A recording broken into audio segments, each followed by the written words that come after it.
Swing low, sweet chariot, coming for to carry me home.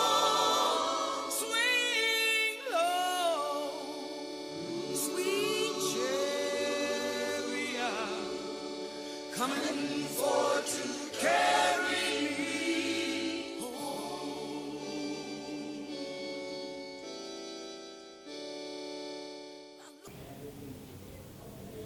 We welcome you to the JT2 Black History Program. Enjoy your journey. It's the year 2022. Can you believe it? For my entire life, the month of February has been known as Black History Month. That's a whole 13 years. When I was born, then Senator Barack Obama was on his way to becoming President of the United States of America. Gasoline was $2.35 a gallon, and the iPhone 3 had just been released. Whoa, many aspects of my life have changed, but change doesn't just happen on its own. Any change requires a catalyst.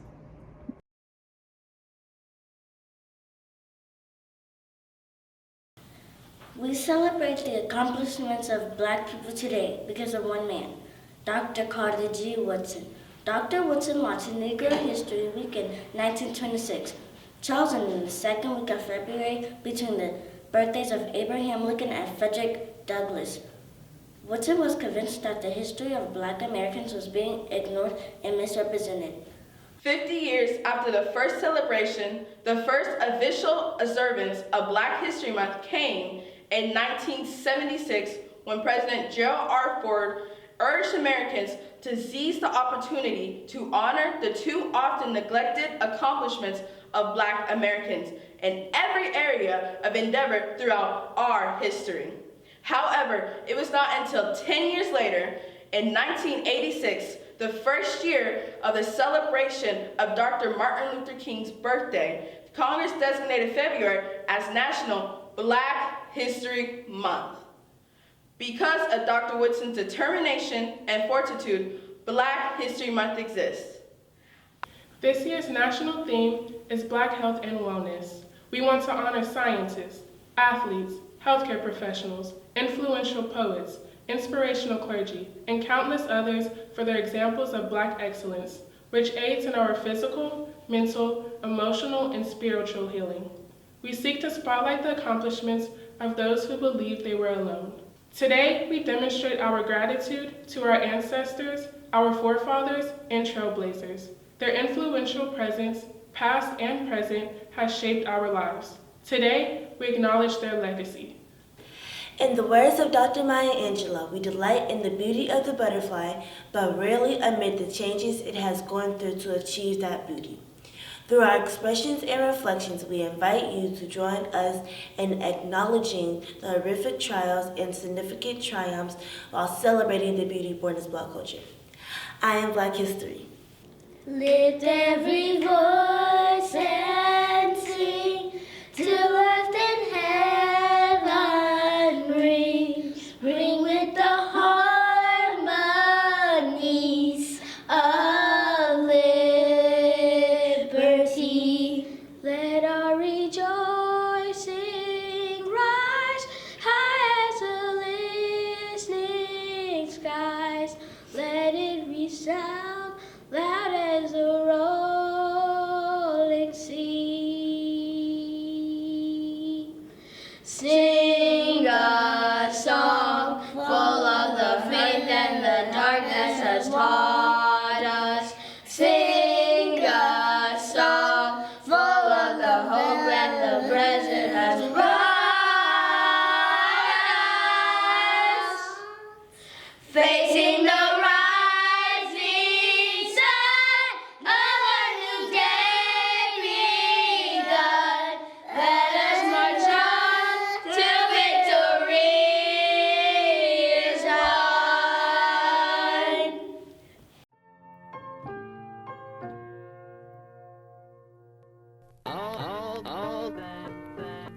Carson, how many steps have you reached? I reached 5,000 steps. Haha, I've reached 10,000 steps. Yes, come on, brother. I can teach you how to get 10,000 steps too. I bet you can catch me. Physical activity, eating nutritious meals, and having access to affordable health care are key parts in maintaining overall physical wellness. My favorite First Lady, Michelle Obama, shook things up in 2010 with her Let's Move initiative. She established a task force with a multi-tier plan to address childhood obesity. Her initiative made healthy food choices accessible to millions of children nationwide. The campaign aimed to reduce childhood obesity to 5% by 2030. The contributions of Charles Drew, Daniel Hale Williams, Otis Boykins, and Mae Jemison, just to name a few, also improved health outcomes in the Black community. Dr. Jane Cook Wright was a groundbreaking cancer researcher and surgeon. Following in the footsteps of her father, she is credited with developing the technique of using human tissue culture rather than lab mice to test the effects of potential drugs on cancer cells. Her father, Dr. Lewis T. Wright, was a civil rights activist and the first African American on the surgical staff of a hospital in New York City. Here at Lilly Grove, we have our very own dynamic father-daughter Dr. duo. I see you each Sunday, checking temperatures before church. Tell us who you are and what does an anesthesiologist do? All right, well, my name is Dr. Harold Adams, and yes, we do check temperatures here in the church to make sure everyone does not have a temperature because of all the COVID virus things that are going on right now. I am presently an anesthesiologist, and I work down in the Clear Lake area, part of Houston, and as an anesthesiologist, we put people to sleep for surgery so they don't feel pain, but more importantly, wake people up from surgery. And that's basically, in a nutshell, what we do as anesthesiologists. How long have you been in practice? I've been in practice about 32 years now. What advice would you give a person my age that is interested in becoming a medical professional? Wow. All right. Couple things I would say. First, you have to be very dedicated to what you want to do. It takes a pretty long time to do it, but it's not impossible. And if you're really dedicated, you can do it. Just like anything else in life, you have to be dedicated to it. The biggest thing about medicine is you really have to be pretty good in science, math and science, and you have to put a lot of time into it. But the good thing is, once you learn how to do it, it becomes fun. You do it with other classmates. Everybody has similar interests. So somebody your age, I would say get involved with school projects, science fairs, do as much math and science as you can. After school activities, robotics, all of those things that kind of make you understand how science works. And then the biology is really the thing that gets you where you go, because the biology, which is the study of life, really kind of defines what medicine is. Okay, well, thanks for the advice. Well, thank you for the question. That was great. You're welcome. What is medical school like? What is med school really like? Wow, so that is a very loaded question, and the truth of the matter is it really just depends on kind of where you are in your medical educational journey. And so med school is a total of 4 years, and the first 2 years are really just book work with a few clinical experiences here and there, but mainly it's you learning about any and every type of medical or infectious disease process that can happen. So you're learning about etiologies of diseases, you're learning about treatments, you're learning about the pathophysiology, you're learning about all the different kinds of management from conservative to invasive. You're literally learning about everything and anything under the sun that has to do with the medical profession and the medical anatomy, like everything. And so that's what you're doing the first 2 years. And then the second 2 years, so your third and fourth year, I'm currently a third year. So most of my time is spent, well, 99.9% of my time is spent in the hospital. It's really kind of the boots on the ground, you putting into practice everything you learned the first 2 years. So now you learned about respiratory diseases, and now you're seeing it in patients, and you're learning how to identify all the different ways that a particular disease can present, how to treat it if they have comorbidities. It's a lot, but I have been enjoying my last 2 years a lot more than the first 2 years, because you're actually seeing patients, you're getting to talk to them, you're getting to learn from them, and med school is definitely one of the hardest things I've ever done thus far in my life, but it's also been one of the most rewarding. So that's med school in a nutshell. Following in your father's footsteps, what lessons have you learned on your journey? Okay, so my dad is a physician. He is an anesthesiologist. And so it has been very, very fun to kind of go through medical school and to be able to compare and contrast our experiences and to discuss the differences and how patients' treatment regimen goes and all the differences in the different like technologies and go over presentation styles. And so it has just made for very interesting and dynamic kind of dinner conversations. But I think something that I learned on my own, and I guess it sounds very simple, but it's not. And I think really over the last year, it's just really been very clear to me of just how important this is, and that is to not take your health for granted. It is something to go into a very, very sick patient's room and to see them not breathing on their own, not eating on their own, connected to all types of tubes, having all types of machines connected to them, and, to see a loved one just there holding their hand, beside them with basically nothing that they can do is a very, very powerful experience. And so I often find myself walking out of a patient's room just thanking God, thank you, God, that I can move my hands by myself. Thank you, God, that I can breathe by myself. Thank you that I'm not requiring extra oxygen. Thank you that I can walk out of this room, that I can walk in a straight line. I just start rattling off the thank you, Jesus, because you really cannot do anything if you do not have your health. It doesn't matter how much money you have. It doesn't matter how old you are. It doesn't matter how many degrees you have. If you do not have your health, you are so limited and restricted in what you can do and your quality of life. So I think that is something that we say all the time, but to be able to see it firsthand all day, every day, it really puts extra emphasis on it for myself personally that, if I'm being honest, I didn't really have before I kind of started medical school. And then the second thing that I've kind of learned and seen, it also sounds simple, but it's also not, is the power of being kind.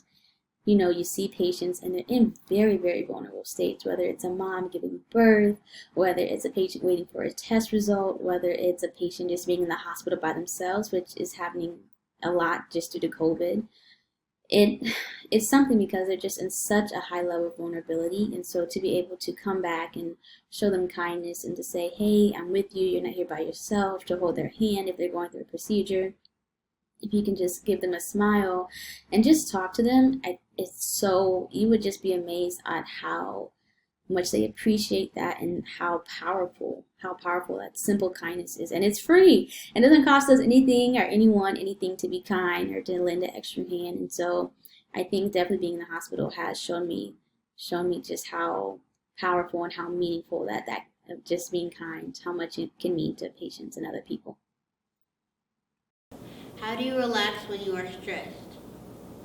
What do I do for fun? I think this is a great question because everybody needs a break sometime and no one can study 24/7. That is not fun and you're going to get burnt out really quickly. So I think knowing hobbies and having something to do that you'll enjoy is just as important as studying. And so one of my favorite hobbies is definitely getting on a plane and going to see friends or family or someone who I just haven't seen in a really long time. But COVID is a thing, so if I do travel, I am definitely traveling responsible and wearing my mask. And honestly, sometimes the prices are just a little too pricey. So I do have some hobbies that I can do that are much less costly. And one of those is going across the street and exercising in the park. So I definitely love to get in a good run after I'm studying or for a good study break, and just be outside taking the fresh air. I also love to write, and so I journal every day. But I also have a blog. I have an online blog which you guys should check out. Shameless plug for myself. So my blog is called www.ryanslane.com, RYANESLANE.com, and it's a faith blog. My faith has just increased tremendously since I've been in medical school, and so I write about it online. And the other thing I like to do is I have a podcast.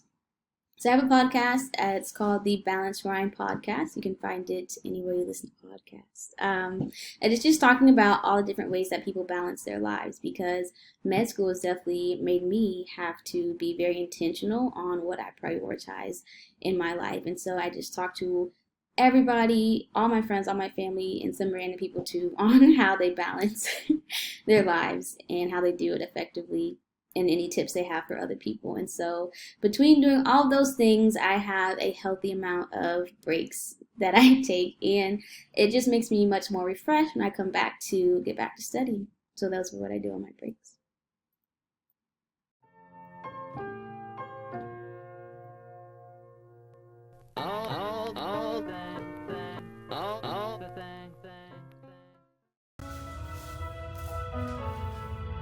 There's a hero.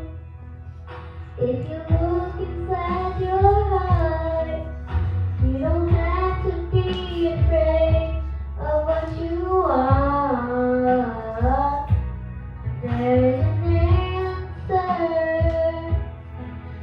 If you reach into your soul, it's the sorrow that you know will go away.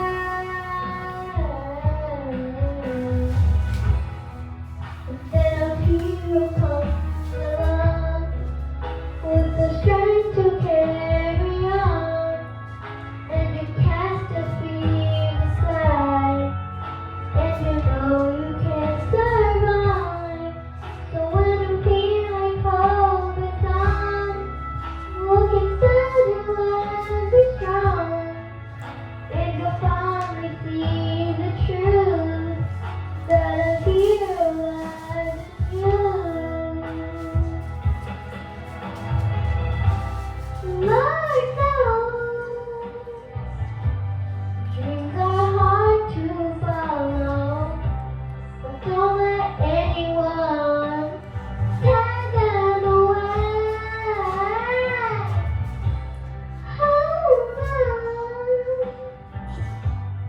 There will be tomorrow.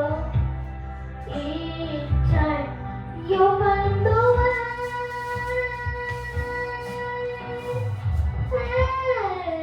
And then a hero comes along with the strength to carry on, and you cast the fears aside, and you know you can't survive. So when you feel like hope is gone, look inside you and be strong, and you'll finally see the truth that a hero lies in you.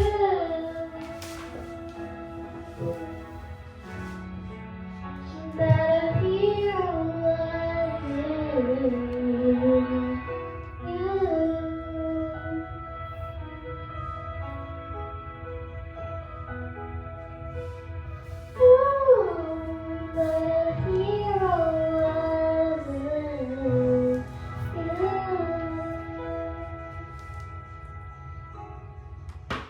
Black wellness is not only limited to health care and attention of our physical bodies.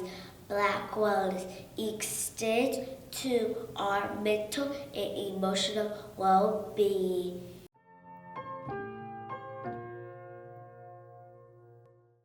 When we think of Black health and wellness, we often think of our physical bodies or getting in shape. But are we more than just a physical body? What about our mental health? Actually, the only way to get our physical bodies in shape is that we must first start with our mental. Mental health includes our emotional, psychological, and social well-being. It affects how we think, feel, and act as we cope with life. It also helps determine how we handle stress, relate to others, and make choices. Mental health is important at every stage of our life. While February is historically recognized as Black History Month, the Anxiety and Depression Association of America, or ADAA, acknowledges February as Black Mental Health Month to bring awareness to mental health within Black communities. For years, mental health education and awareness in Black communities have been fueled by negative stigmas, racial discrimination in mental health care, and lack of equitable access to resources and services. Therefore, ADAA is using Black Mental Health Month to promote the strength and power one feels when leveraging your own community members as a support system. Having the courage to share stories of triumph and/or tribulations can offer a sense of power because one quickly realizes that there are others that share similar experiences. Did you know that according to the Health and Human Services Office of Minority Health, Black Americans are 20% more likely to experience serious mental health problems than the general population? And Black youth who are exposed to violence are at a greater risk for post-traumatic stress disorder, or PTSD, by over 25%. And Black Americans are also more likely to be exposed to factors that increase the risk for developing a mental health condition, such as homelessness and exposure to violence. Think about this. While 13.4% of the U.S. population, nearly 46 million people, identify themselves as Black or African American, over 16% reported having struggled with mental health wellness over this past year. That is over 7 million people. Historically, health professionals, including professionals of color, have been taught and socialized to think or assume that Black people don't experience physical and emotional pain to the same degree as non-people of color. Undoing negative thinking begins with the mind. Starting the process can begin with reciting self-affirmations.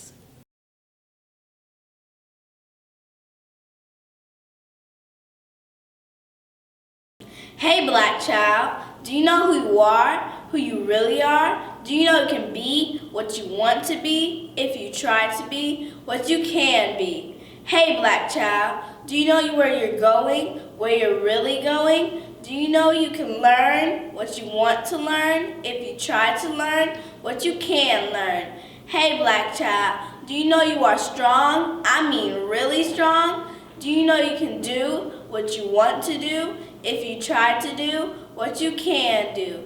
Hey Black child, be what you can be, learn what you must learn, do what you can do, and tomorrow your nation will be what you want it to be.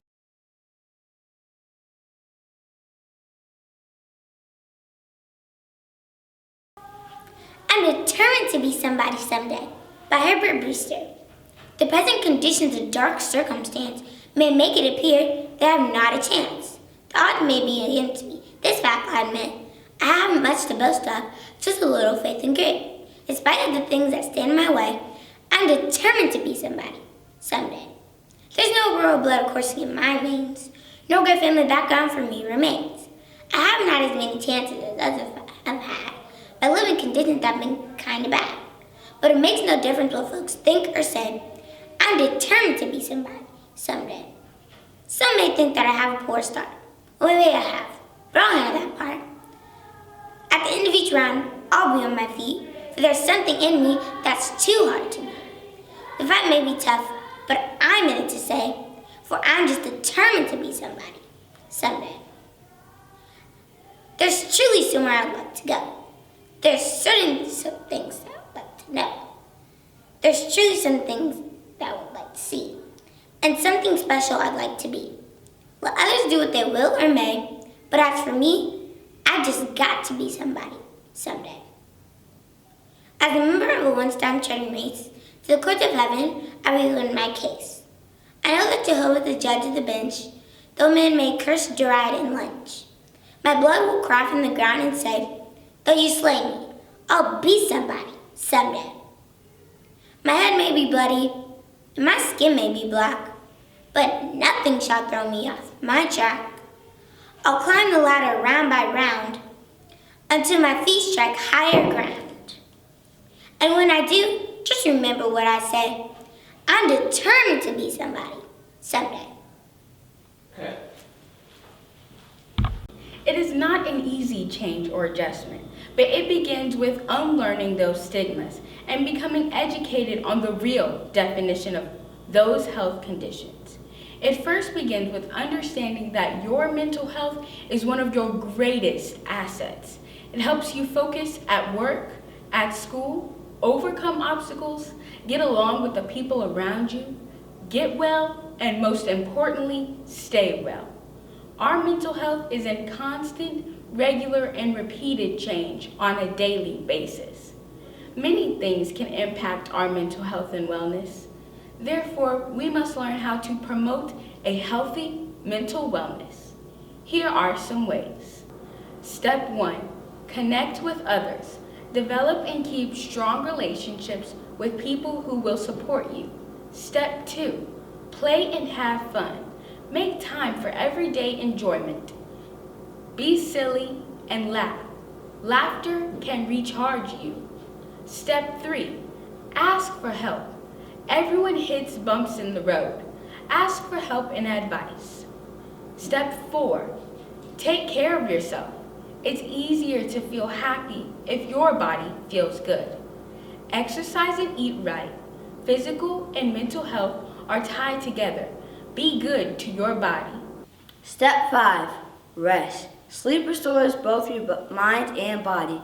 Step 6, deal with stress. Pay attention to what makes you stressed, where you feel it in your body, and how you react to it. This will help you better manage your stress. Learn to express anger when it is small instead of allowing it to build.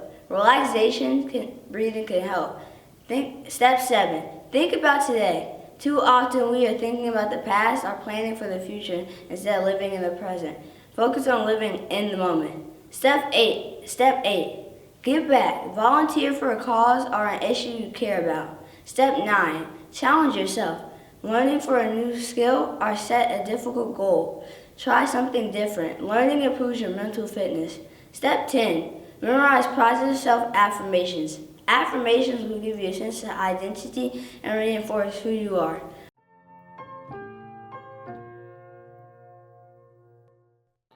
The first known black churches in America were founded before the American Revolution, around 1758. The first African Baptist Church of Savannah, Georgia, is considered the oldest black church in North America.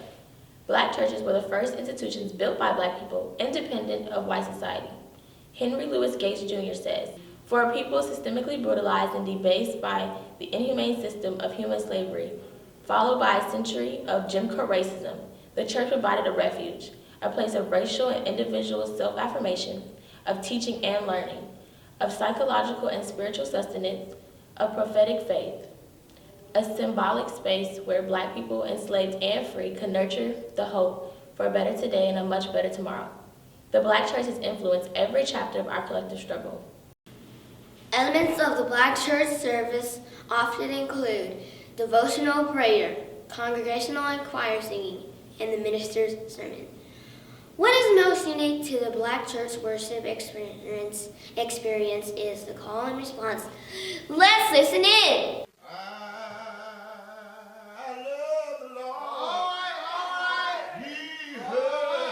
My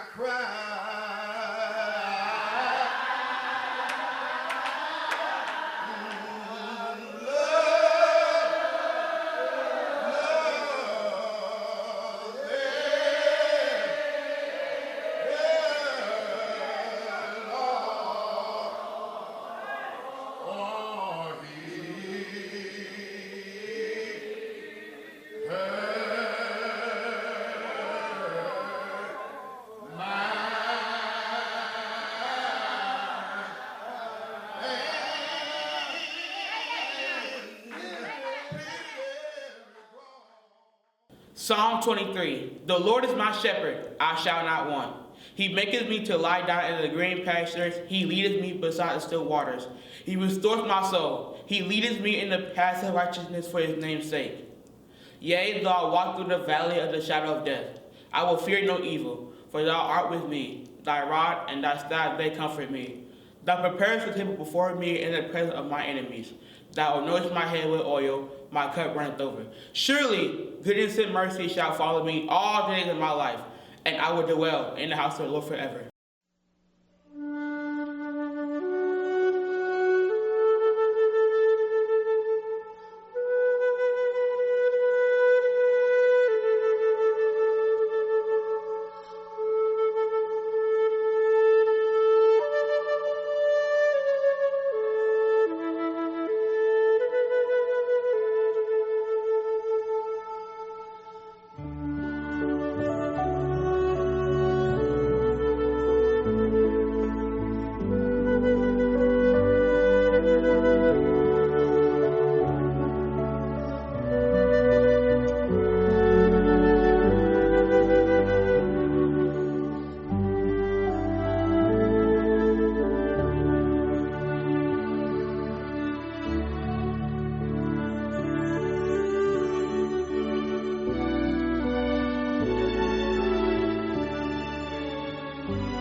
I'm part of the fellowship of the unashamed.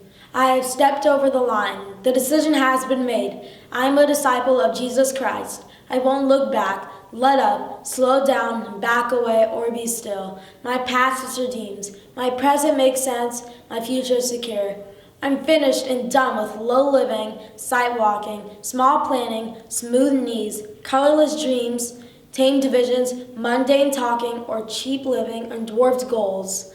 I no longer need preeminence, property, position, promotions, plaudits, or popularity. I don't have to be right, first, tops, recognized, praised, regarded, or rewarded. I now live by faith, lean on his presence, walked by patience, lived by prayer, and labor by power. My face is set, my gait is fast, my goal is heaven, my road is narrow, my way rough, my companions few, my guide reliable, and my mission clear.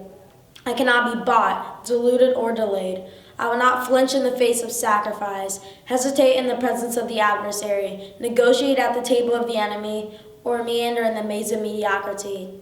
I won't give up, shut up, let up until I've stayed up, stored up, prayed up, paid up, preached up for the cause of Christ.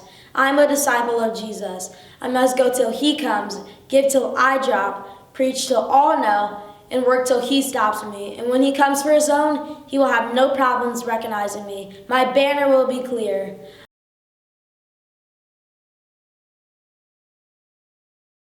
Here today to thank God for putting clothes on our backs and shoes on our feet, and thank God for helping us out on hard days and helping us out on struggles.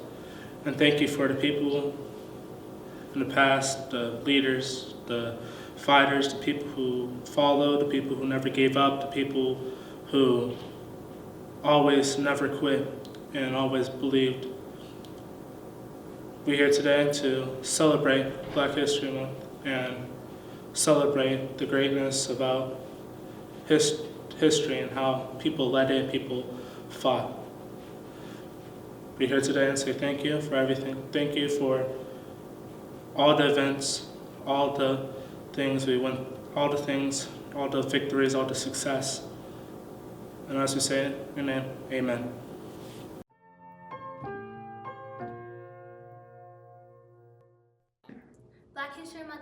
important to me because it's a time to honor what Black people did for our freedom. It's also important to me because it shows what Black people were willing to do for our rights. It is impossible to capture all of the extraordinary accomplishments of Black talent in one presentation. Black History Month gives an opportunity to be intentional about recalling the sacrifices, achievements, discoveries, triumphs, and innovations of Black people in this country, and the global influence of Black culture. Throughout the year, seek ways to recognize the creativity and distinct contributions of our heritage. Thank you for joining us. I am Black History.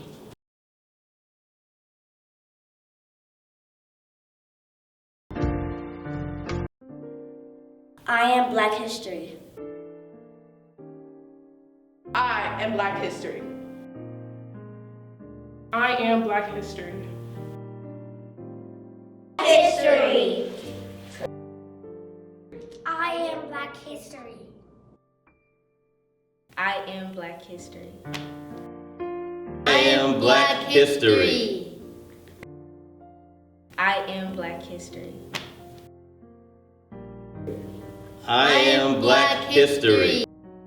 I am Black History. I am Black History. I am Black History.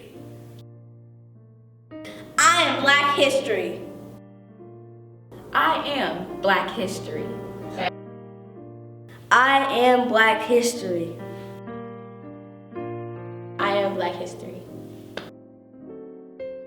I am Black History. I am Black History. I am Black History.